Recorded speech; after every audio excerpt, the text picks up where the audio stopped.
It started with a headline. Thousands of pages. Names, testimonies, flight logs. The internet called them the Epstein files. People expected one massive reveal, a single moment where everything would be exposed. But that never happened.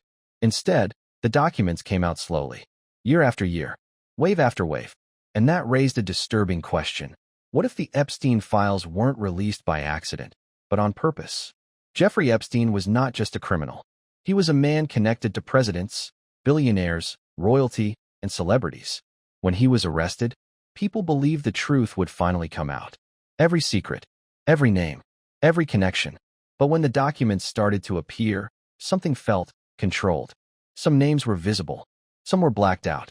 Entire paragraphs disappeared behind thick black bars. The public got information, but not everything. And that's where the theories began. So why were the Epstein files released slowly? One reason is simple. The legal system moves slowly. Courts seal documents. Lawyers argue over privacy. Judges decide what the public can and cannot see. But there's another reason people don't talk about. Information is power, and powerful information is rarely released all at once. Imagine if every document dropped in one day. Every name, every testimony, every piece of evidence. The internet would explode. Governments would panic. Careers would collapse overnight. Chaos would spread faster than the truth. So instead, information trickles out. Slowly, carefully, controlled. A little scandal today, another document tomorrow. Then silence. People get tired. They move on. The story fades. And that might be the point. Some people believe the files were released strategically, not to expose everything, but to control the narrative. Release enough to satisfy the public. Hide enough to protect powerful interests. Because when power is involved, truth becomes a negotiation. Look at the redactions. Whole names blacked out. Entire sections erased. Testimonies sealed for decades. Why? Officially, it's for privacy, safety, and ongoing investigations. And sometimes, that's true. But it also means the public sees only what is allowed to be seen. You're reading a filtered version of reality. Then there's the timing. Some documents were sealed for years. Some released only after Epstein died.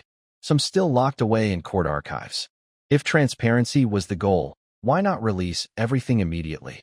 Because transparency without control can be dangerous. But here's the most unsettling part. The Epstein files didn't cause a global reckoning. They didn't collapse powerful institutions. They didn't lead to mass arrests. Instead, they became content. Memes, podcasts, YouTube videos. People were shocked for a week, then moved on. A slow release makes people tired. A slow release turns outrage into entertainment. And when outrage becomes entertainment, nothing changes. So were the Epstein files released on purpose? Not as a Hollywood conspiracy, not as a secret master plan. But controlled information is still controlled. Governments manage releases. Courts manage transparency. Powerful people manage reputation.